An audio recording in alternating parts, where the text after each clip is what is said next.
Pacers preseason is all wrapped up. What are the big takeaways? What's going to matter heading into the regular season that starts this week? New guest Fastbreak Report's going to join us to break it all down today on the Locked On Pacers podcast.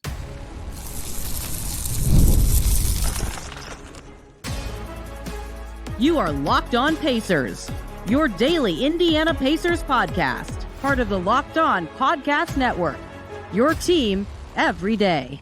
What up, y'all? Happy Monday, and welcome into another edition of the Locked On Pacers podcast, where we, of course, talk about the Indiana Pacers. As always, my name's Tony East. I cover the team for Forbes and SI, and today, what a great sports weekend it was. WNBA Finals. Baseball has been awesome, and now it's time for the NBA to take center stage. Let's look back at the Pacers preseason one more time before that all happens with a new guest, Fastbreak Report. Some of you might know him from his YouTube content that I enjoy, and I wanted to chat with him about Pacers preseason action. We need to get into the takeaways that matter heading into the regular season. Who was good in meaningful ways that I think is important for this upcoming season, and who wasn't good, potentially in ways that might be important for this upcoming season. The starters, what's going on there? Can they be better? All sorts of good stuff. It's a very good conversation. Some other stuff I want to know. One, you might be thinking, wow, you're not leading with the roster news. That's correct, I'm not, because right now it's Sunday, just before the Colts play. It's about 12:30.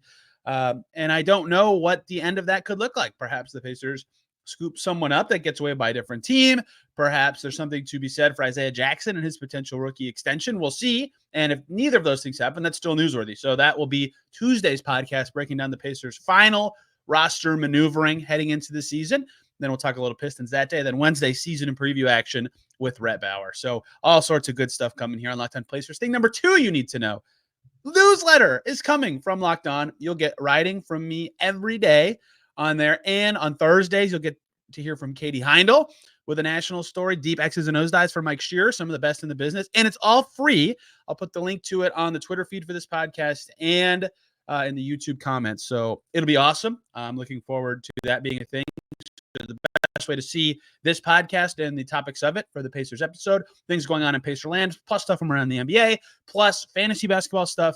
It's going to be awesome. I can't wait for it to come out, but you need to hear about the Pacers. Let's talk Pacers preseason with Fastbreak Report. A first-time guest here to talk some preseason hoops, but I bet many of you already know who we're talking to today. It's Anthony. You might know him as Fastbreak Report, does tons of videos covering the NBA and very frequently focused in on the Pacers. A Pacers fan here. Anthony does great work. I watched a lot of his videos myself, and we have lots to discuss from Pacers preseason hoops. Are you, Anthony, bummed the preseason's over? Do you like the preseason? I, for one, cannot wait for the real games to start. I'm excited for opening night.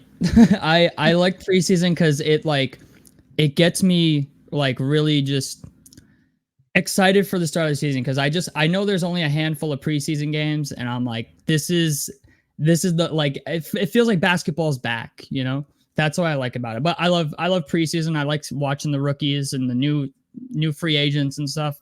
So I enjoy it a lot. My preseason take is every team should play 2 preseason games. They should play a home game and a road game, and they should both be against a division opponent. Done. I would love that. I think that would be great. You don't need all this travel. Just keep it easy for everybody. No, that would be cool. No more resting starters. What are we doing? I do enjoy watching rookies and learning stuff. I want to start with what I consider to be. Look, I don't want to make this too big of a thing because it's preseason, and what I've maintained is name me 2 storylines from last year's preseason. Right? It's really hard to do it because preseason doesn't end up being memorable. So on one hand, that is true. On the other hand, the games matter, and what happens on the court matters. And what happened against Charlotte was the second straight game where they had all 5 starters available. That group didn't look awesome. And Rick Carlisle mentioned it after the game. He said, hey, we're not playing connected with the starting 5. We'll have to look into it, figure it out. It might mean nothing. They could come out against Detroit. That group could look awesome. And we'll say, okay, preseason, who cares? But they are talking about it like it's something that is actually worth investigating and potentially problematic, even though I'd say every starter at some point looked good as a unit when they all 5 were together. They never looked awesome outside of the first half of the first quarter against Charlotte. So what did you think of the starting 5? And I don't want to say concern because it's preseason, but where do you feel about where they're at heading into the season? I don't put a lot of stock into preseason when it comes to starters. And the reason I don't is because they usually don't play a lot of minutes together. They're still working out the starting 5. But I will say this, Nesmith, Nemhard, and Siakam didn't play great as like a combined whole last night, actually. I will say this, Siakam shocked me a little bit. I think he finished 3 of 12 or something from the field. Yeah, like that wasn't like great. I mean, I get it's a preseason game. You know, I understand where everybody's coming from. It's preseason, but it's also the last preseason game. And I feel like defense to me also is still an issue. That's something I don't care if it's preseason or regular season, man. If you're letting teams drop 30 points on you in a quarter, I'm like, there needs to be a serious effort on defense. Not only in preseason, I think, but also in the regular season, because that's what really killed us in the playoffs last year was rebounding and defense. So, yeah, I like preseason and the starters as well. I tend to give them a little bit more of a leash, unless it's Myles. Everybody knows I have my biases against Myles, but Myles played very well as also. I thought Myles shocked me a little bit last night. I think we saw some things out of Myles that we normally don't see. The cross-court pass to Tyrese Haliburton. He was getting a lot of... One-handed. Yeah, one-handed. Pass. I'm like, one-handed cross-court pass, man? Like... God, Myles Jokic. But no, Myles looked good last night, man. Like the rebounding numbers were a little lower than I'd like, but at the same time, around the basket, he was hitting bank shots off the glass and everything. So, and that's something I feel like we haven't seen a lot of him do is like, the little jump shots from 2 feet out off the bank. Usually he tries to go up or dunk or do a layup. And he's like, I'd like to see him develop a little more of a post game, but yeah, last night, I understand the starters as a whole weren't great. Tyrese was, I think, fine. Tyrese was the most consistent. But yeah, it was still fun to watch. So the thing about them is like Siakam's interesting because he had reverse preseason where the end was really rough. Like I was at that Charlotte game and he had a couple moments where like there was a stoppage. He'd go get the ball and like take some shots under the Hornets basket, just like see some go in and feel it, right? Yeah. And that game was rough. Obviously, he was 3 for 12 and didn't look particularly good on offense. But then you go back to the Atlanta game, and he was awesome in that game. Yeah. Right? He was rebounding and pushing that night. I think he led the team in assists in that game. If not, he was second. I think he made 3 threes that night. I remember he had 15, right? Like, he looked great in that game. And so I'm like, okay, I'll probably throw out both the best and the worst game and just say, like, yeah, it's fine, right? Something else I wonder in general about this particular preseason for the Pacers is, like, how much more difficult is it to be motivated for a meaningless exhibition game after we're in the conference finals, right? Yeah, yeah, exactly. Like, oh, we got to do, but that you just nailed something that I thought was interesting. And that the last preseason game where they clearly were like, all right, we just need to show like one half of good connected play, right? Maybe these first 3 didn't go very well. We had 2 games where, various guys who've been out the whole time. The Cleveland game was the only game they had mostly their entire rotation. They had a great offensive first half with that rotation, but didn't defend at all. I wonder if motivation was tough there. They just had guys in and out. But I would say that defensively, they were maybe a little worse than they expected and not the level they need to be at, even though offensively, that they had enough peaks that I'm like, yeah, I think they'll be fine on offense. Yeah. But their defense, as we know from the last couple of seasons of this Pacers team, just has to be better. And if it's going to be the level they hoped it would be, which is slightly below average, if not average this season, they've got to be better on that end. That's where I thought they looked the most disconnected, to use their own words, and where they'll need to show improvement come opening night. Thankfully, they play Detroit, who might not be awesome on offense this year. Yeah, I'm a stickler on defense because I know I've watched enough basketball, and I'm sure you have, that once you get to the playoffs, defense matters, and so does rebounding the basketball. You can't give up wide open threes. There was a couple times last night against Charlotte where they got a wide open 3 just because of miscommunication. Yeah, like I watched a couple times where I'm like, this, they've got, even with, I understand you can't expect a lot out of third stringers, right? Because like some of those guys aren't even going to be a final part of the final roster, but even like at times I'm watching it, I'm like, there's zero reason why like Cody Martin should be getting a wide open corner 3 where nobody's within 10 feet of him. Like there's things like that to me bother me a little bit. But at the same time, I also remember, like, while we do make up for that on offense, you have to come out and play D, man. You have to be on the same page with all your teammates. And that's what scares me about this team is sometimes, not all the time, but sometimes they don't look like they're on the same page when it comes to, switching on screens and dropping on screens and just knowing your assignment. There's times where that happens where you're like, that should not be happening. And at this point, I don't want to call it a coaching problem, but when it goes on for as long as it has, I sometimes think that's a coaching problem. But also it's like the saying goes, you can lead a horse to water, but you can't make it drink. And so I don't know. I'm really, really looking forward this year to seeing them make improvements on it. Cause in media day, Tyrese Haliburton and even Ben Mathurin, I think in his exit interview this past season, said that they need to be better on defense. So I'm looking forward to it. Yeah, I think that's the hardest part of evaluating defense is like what we will never know. Even if I asked, we wouldn't get a clear answer. Is like, are they being told to do something they're not doing? Are they incapable of doing what the scheme is asking them to do? Are they trying and can't? Is the scheme not? There's just so many like layers to it that we'll never know. But I agree with your assessment of what was going wrong. Not even just in Charlotte, even against Cleveland's bench group that the starters played against, where it was like, maybe they would defend the opening action okay, but as soon as they got in rotation, the first help sometimes was good, sometimes not, and the second help was never quick enough. That's where a lot of those would come from, and that's communication, that's rotation, and that's hard. That's a hard part of defense, but the best defenses are really connected, and they know who's supposed to go to who, and their closeouts are better than the Pacers' closeouts are. That's another thing that I feel like they've really struggled with, which is what's allowing a lot of the paint penetration that they've shown. So I did think their first quarter defense, just the first quarter from the starter specifically against Charlotte, was pretty good. The Hornets did not finish well in the paint. They were not getting that open. But later in the game, they were worse. And so I think that they'll want to focus on that, even though, again, Haliburton was good against Charlotte. Siakam was good against Atlanta. So was Nembhard. Turner had 2 good games, right? Every starter had pockets of good preseason play. But on the whole, it's just going to be something to talk about entering the season. Yeah,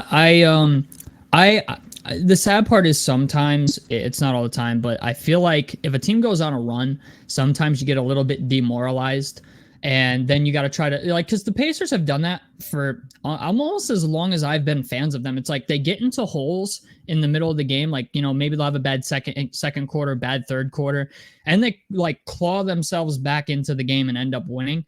And at this point, I don't know if that's just, what the identity of the team is, or if it's just something that they're just good at turning around. My ongoing joke last year was like, we can beat all the bad teams, or we can beat all the good teams, but can't beat all the bad teams. Like we last year, man, we lost like 13 games to teams below 500. And I'm like, as a playoff team, like if they win those games, we're a top 5 seed in the East. Like I think it was 7 games separated, or what was it? 4 through 7, the 4 through 7 seed was separated by like 3 games. And I was like, if you just win a handful of those below 500 games that you lost, you're top 5, top 3 seed in the East. So that's what I'm really looking forward to this year, man, is more consistency. I just across the board. Well, that's what Rick Carlisle said before the Hornets game. He wanted to see is consistent play. And in the first quarter, I thought after 12 minutes, all right, maybe this is coming. That was their best defensive quarter. That was their best start of the preseason. And then it all faded away until the very end when they were way better than them for the last 10 minutes, including overtime, and got it done. Let's shift off the starters and just do some general standouts. I don't know if anybody I would say was good in every game, which is kind of interesting. This show is sponsored by BetterHelp. Halloween lets us have fun with what scares us. But what about those fears that don't involve zombies and ghosts? Well, therapy is a great tool for facing your fears and finding ways to overcome them, because sometimes the scariest thing is not facing our fears in the first place. That is what can be holding us back. Therapy can be helpful for all sorts of other things too, like learning positive coping skills, learning to set boundaries. It empowers you to be the best version of yourself. It is not just for those who have experienced major trauma. So if you've been thinking about starting therapy, give BetterHelp a try. It's entirely online, designed to be convenient, flexible, and suited to your schedule. You just fill out a brief questionnaire to get matched with a licensed therapist. You can switch at any time for no additional charge. Overcome your fears with BetterHelp. Visit BetterHelp.com/LockedOnNBA today. You'll get 10% off your first month. That's BetterHelp, HELP.com/LockedOnNBA. But a lot of guys were good in multiple games or some games. Who do you want to start with? Does anyone stand out to you as this guy had a great, awesome, above your expectation preseason? Jarace Walker. Yeah, Jarace Walker finally looks comfortable, man. Like I'm watching him play and I'm like, the 3-point shot, like he just looks more confident. Like he goes out there, he's shooting threes. Granted, I think when watching him in the G League last year, we all knew he didn't belong there. Like he was going in the G League and just dominating. Like I was like, okay, like he's definitely a top 10 pick. Like he's going into the G League and it's not even really competition for him. But then he'd come into the NBA, and I understand Rick has a tendency to just like not really play rookies a lot.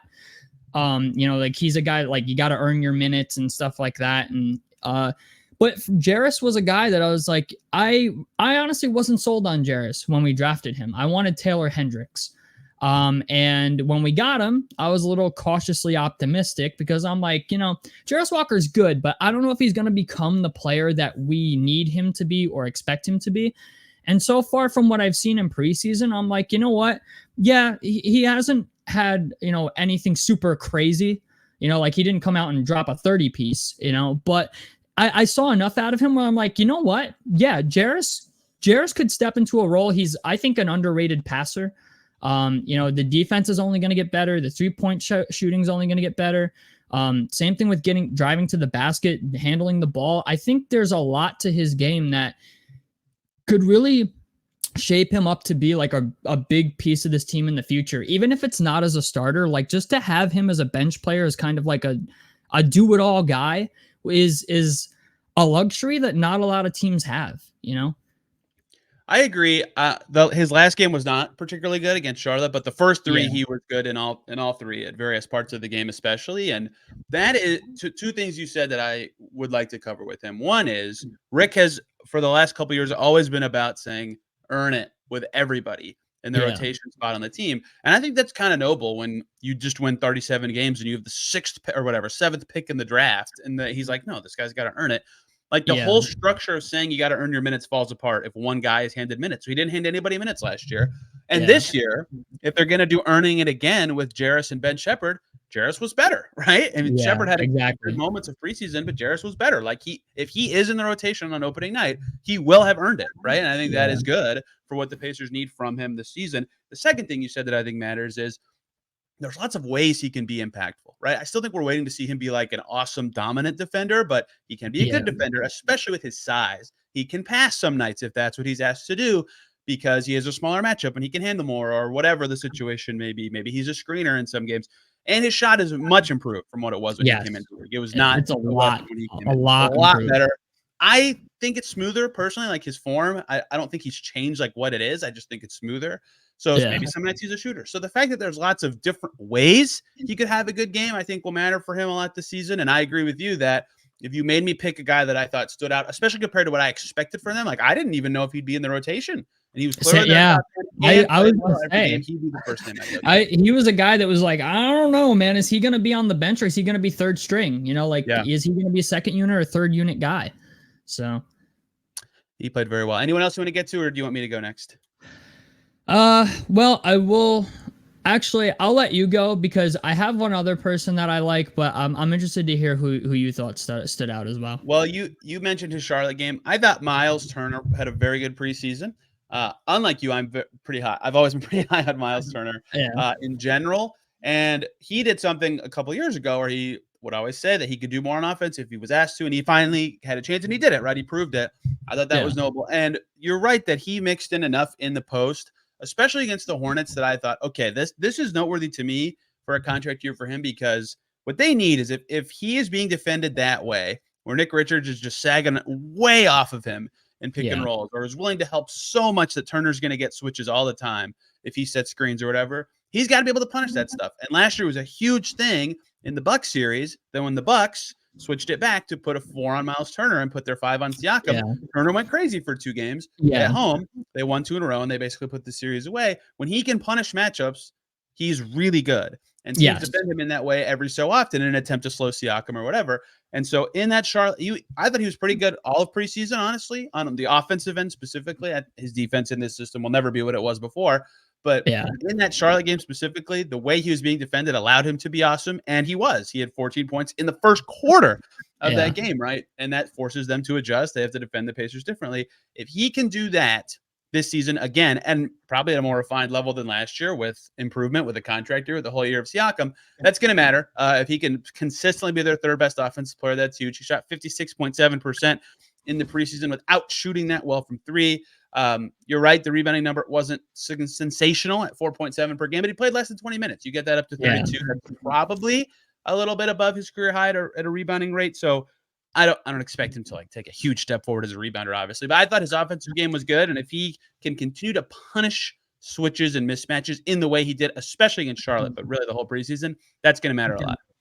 Well, the thing I like about Myles is he's kind of like an inside out center where he can, one thing that Myles really impressed me with last year that kind of got me off of like the Myles hate. Like I really didn't like Myles for a long time. I thought he like just didn't provide what the team needed. Like I felt like we needed better rebounding. I thought, one-on-one defensively, I didn't think he was that great.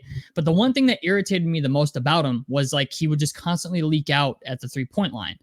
And last year, now that we have Tyrese Haliburton, I was like, Myles is dunking the basketball. Like I felt for a long time. Yeah, I'm like, I felt for a long time, like, dude, he's been on our team for like 8 years and I've never seen him dunk. Like, and then like finally this past year, it's like he's getting in pick and rolls, he's being aggressive, he's dunking. And like you said, like, yeah, the 3-point shot is what, 36%, 35% career for him. It's not amazing, but you got to respect it. You know what I'm saying? And that helped us out a lot against the Bucks. There was a lot of times like they didn't have an answer for him. It's like no matter who they put on him, it was like, okay, I'll take the 3-point shots. And I was actually, it's funny you bring that up because in the playoffs, I was really worried about Myles' 3-point shot because I'm like, in the playoffs, that's the one time you have to be able to make threes. And during that playoff run against the Bucks and really throughout almost like the entire playoffs, like he was just on from three. Mm-hmm. So yeah, I have to agree with you. Myles, even in preseason as well, he's looked better. So I'm always going to be, I'm one of those people that I always think like, things could be better, even though, you kind of got to take whatever deck of cards you get, but I always think things can be better. But I also, Myles is, I still think Myles is people say he's a top 10 center in the league. I believe that, but at the same time, there's times where I don't believe that because there's times where I watch him play and I'm like, but I can live with it. You know what I'm saying? Like the question always becomes what can you get that's better than Myles? And there's not a lot. So shooting, you mentioned it. Shooting's so important in the postseason now. Like, very rarely do non-shooting bigs make a deep playoff run. Shout out to Rudy Gobert for breaking that trend, but they had Karl-Anthony Towns there. Yeah. So that helps with that. And so I wouldn't say he was like above expectations necessarily, but the fact that with the rest of their team being so up and down around Myles Turner, that he was still so consistent and effective. Yeah. I thought that was noteworthy. One more break here, guys, so we can talk about the lovely folks over at FanDuel. NFL fans, this season is absolutely rolling, nearly halfway done somehow, and you can get the season going and rolling with a big return yourself over on FanDuel. They are America's #1 sportsbook. So when you get that hunch, it's the middle of the game and you get that feeling, you know what's coming, you can check out the latest stats for whatever you're watching or whatever you want to be watching, or you can view the live play-by-play and so much more on the same page where you place your bets. You know what's going on, so you can time everything correctly. You can know who is and isn't playing with us. You can be very informed and act on those hunches in the best, most informed way possible. Plus, if you place your first $5 bet on FanDuel, you'll get started with $200 in bonus bets, guaranteed. All you got to do is place that $5 bet. That is all on FanDuel.com. All right, give me someone else that stood out to you, either negative or positive. Ben Mathurin. And specifically one thing, and that is his effort on defense. He finally looks like he is making a concerted effort on defense. I think it was against Atlanta. Was it against Atlanta or Cleveland?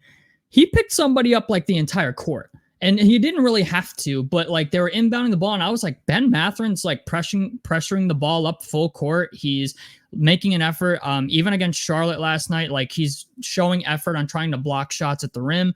I just feel like Ben Mathurin, I think after sitting during the playoffs last year and wanting to be out there and understanding that, like, because we're not the only ones that talk about the gripes in their games. You know what I'm saying? Everybody does, whether it's on Twitter, on YouTube. And Ben quickly developed a persona, I guess you could say, as a guy that, you know, hijacks the offense and, you know, takes ill-advised shots, maybe isn't the greatest teammate, or like at least people assumed he wasn't a good teammate.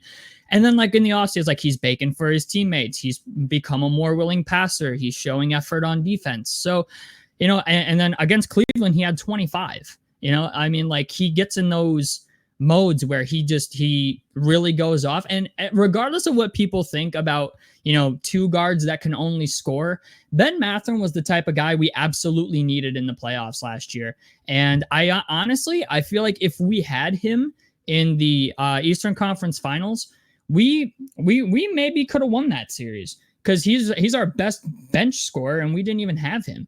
You know, TJ McConnell and everybody. TJ McConnell was Michael Jordan for a hot minute. Yes, there. He was. I remember a time when nobody wanted TJ McConnell, and I was like, I've always liked TJ McConnell, and he's a guy that I honestly, there's certain players on this team that I feel like you can't live without. TJ McConnell's one of them. You know, sometimes people bring, like, I work with Knicks fans, and when TJ McConnell's contract came up this year, I was like, so what's the deal with TJ McConnell? You guys bringing him back? I'm like, yeah. I'm like, he's coming back. I'm like, I don't care what they have to pay him. I'm like, he's coming back. People don't realize this. So like a lot of his shots come in. Most players' shots are half court shots, but TJ McConnell did this twice in the preseason where he's pushing in transition.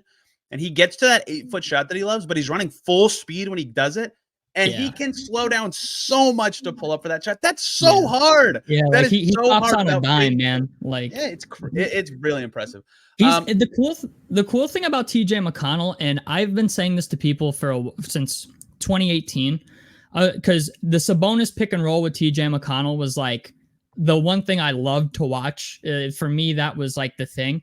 And for a while, people were saying that like TJ McConnell's not a good one-on-one defender because of how small he is. And I'm like, that's fine. But he does all the small things that you want out of a bench point guard. Like, you don't need your bench point guard to come out and be like Chris Paul on defense, right? Like prime Chris Paul or, you know, Tony Allen or somebody. But like he just needs to be able to come out and provide a spark off the bench and get everybody involved. And that is exactly what he does.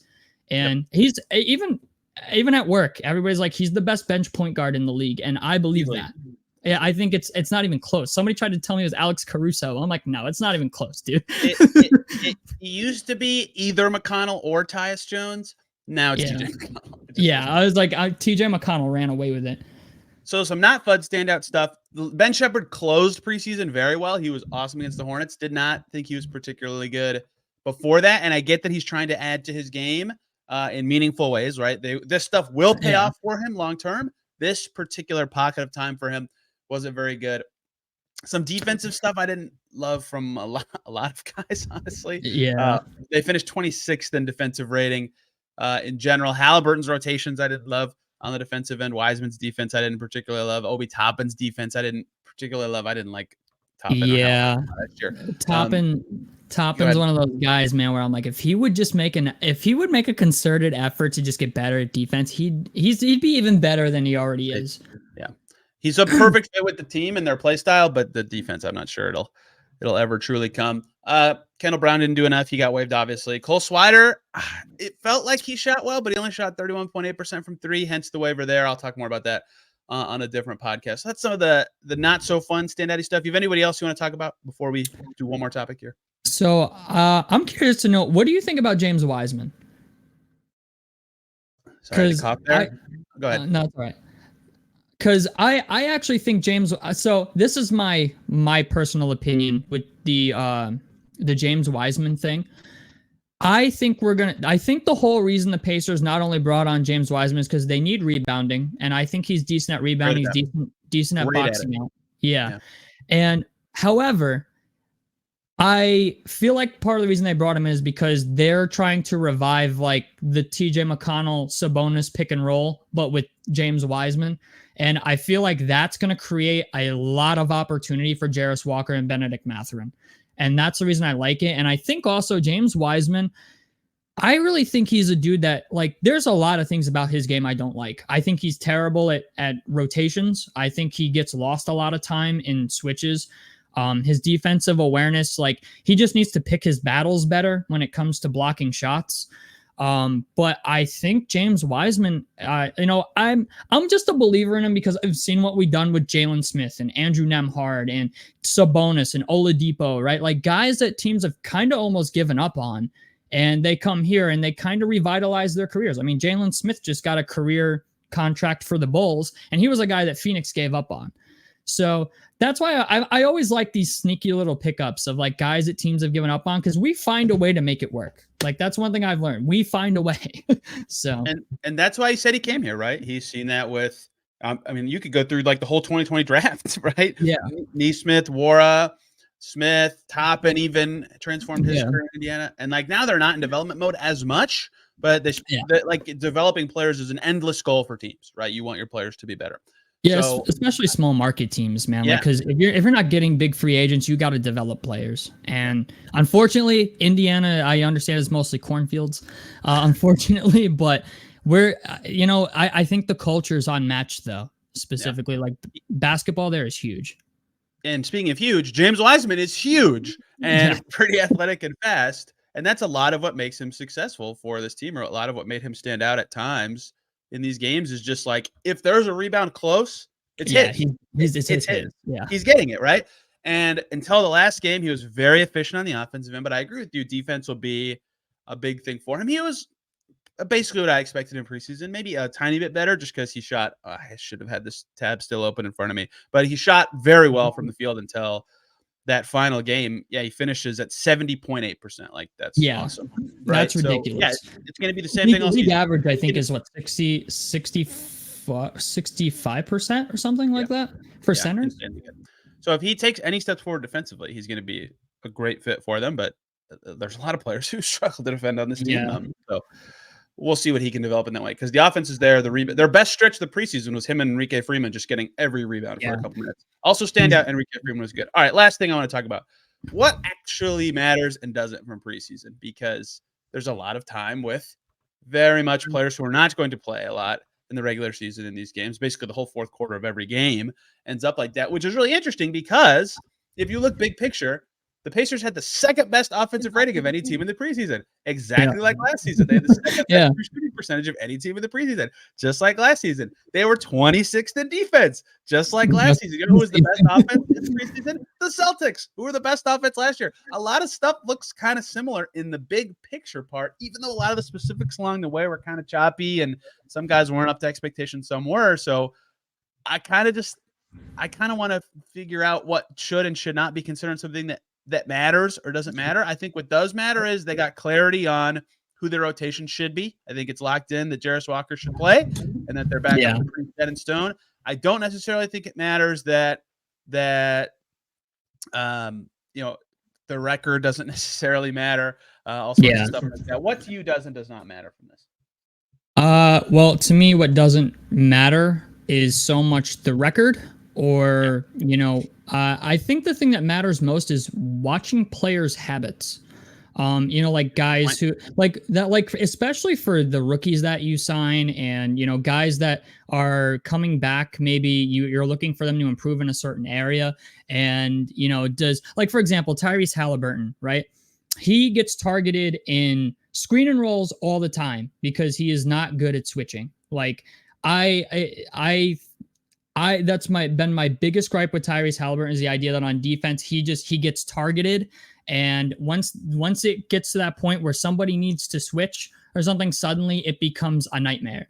And one of the things that I was looking for, I'm like, is he understands that they need to get better defense, but has he made an effort to get better at it? You know, there's like saying like Ben Mathurin, there's things that with him that I'm like, you know, what matters is the habits. I don't care so much about their performance in preseason, because I understand preseason is it's an exhibition game for the most part. Guys are not playing 30 minutes, 40 minutes. You know, your starters are maybe going to play 20 minutes if you're lucky. Maybe in the final game, they'll play 20, 22. But the young guys, what you're looking for is to see like what you're getting out of your young guys. What are you getting out of your younger players? Like Jarace, right? I think Jarace showed improvements in areas. I think Bennedict Mathurin showed improvement in areas. Ben Shepherd, unfortunately, I feel like is going to be a part of the third string rotation this year. So he's not going to have as big a role this upcoming year, I think, as he did last year. But what you're really looking for, I think, is, At least right away for him, right? Yeah, at least I would say, yeah, no, he's going to get play time, because there's going to be times guys get in foul trouble or whatever, and so he's definitely going to get minutes. But I think that's the thing people should look for in preseason. And that's what I think matters most, is where has your team improved? You know, it sucks because I don't like to focus on like the negative parts of, oh, well, this guy's still doing this, well, this guy's still doing this, or, you know, he's still bad at that. But like, those are the things that need to be improved if your team's ever going to get to where people want it to be. You know, even Tyrese Haliburton came out and said in his media day, oh, a lot of people are expecting us to take a step back this year after last year, and we are wearing that as a chip on our shoulder. Okay, that's fine, but show me where you're going to improve to not justify those claims, because I've done it. I've said it. You know, and I want to be wrong. I want you to come out and prove me wrong that, like, yeah, I'm better at defense this year, you know? So, well, it's funny you say that, because both of the quotes that I feel like will be lasting with me for Haliburton just happened to come from questions I asked. One was the one you just said about being motivated, about people thinking they'll take a step back. And the other one was about him saying, yeah, people think I'm a good team defender. I don't, you know, and I thought that was really interesting, because that is something he could take a step forward in then, right? Yeah. Even if he can't stop the guy in front of him, being a better team defender matters a ton, because you're right. Like in the playoffs, sometimes he got picked on last year. So I would have liked to see, I guess, a little bit more there, but it's preseason. We will see when the real games start on Wednesday. Yeah. I'm looking forward to it. I know you are too. Anthony, thank you very much. This was very fun. We'll have to do this again several times. Where can people find what you do? Because I very much enjoy it now, and other people too as well. So my YouTube channel is the Fastbreak Report. You can find me there. I don't spend a lot of time on Twitter, but you can find me on there. And Discord's the big thing. I think my thing is Fastbreak Report #7270. So if you want to add me on there to be in the Discord, let me know. I'll let you in. If you're a Pacers fan, we talk all kinds of stuff in there. It's a great time. So, and that's pretty much it. Thanks for having me. There are people looking for Discord Pacers communities, because I've been asked about it, and I'm like, yeah, that would be great. I don't know anything about that, but I need these to exist. Yeah, no, it's a lot of fun. I stay away from Reddit, man. Reddit gets a little wild sometimes. No, Reddit's a little scary. But again, I appreciate people finding communities of like-minded people. We all end up in the right place. That is my opinion on that. Tomorrow, I don't really know the exact timing of what's coming out when. At some point soon, you'll hear me talking about Pacers roster moves. As I'm talking, they just waived Cole Swider like an hour and a half ago. So maybe some flexibility, maybe some moves to come. We'll see. They made some rookie option decisions that were incredibly obvious. And then it's time to finish up previewing the regular season and talk about the Pistons game on Wednesday. Thank you, everybody, for tuning in. See you very soon.